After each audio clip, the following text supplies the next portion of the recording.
kwenye mto Yordani katika Mathayo mlango wa 3 mstari wa 17 ukiendelea. Alikuwepo na akawa na Yesu kwa muda wa miaka 3.5.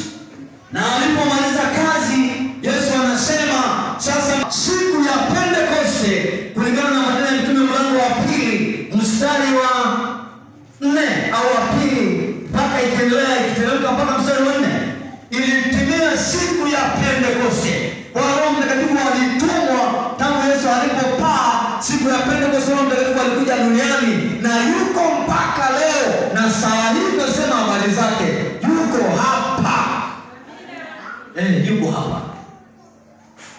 Yeye anasema kwamba ni nguvu kwa Roho Mtakatifu. Kwa hiyo maandiko matakatifu ni neno la kiroho. Ndio maana Yesu tunapenda kusema hivi kwamba neno la Mungu, Biblia yetu, usishike bila kujua. Neno hilo si neno la kidini, hilo ni neno la kiroho. Na ili uweze kulifahamu maana neno la kiroho, ni lazima ujazwe Roho Mtakatifu mara 4 au zaidi. Jamani, Bwana Yesu asifiwe sana. Haleluya. Inasema sisi tunaomba katika roho, tunaishi katika roho pia. Mambo yote yanatendeka kwa maana Roho wa Mungu anaishi ndani yetu. Na anaweza asiwe hajaishi maana hujampa ruhusa.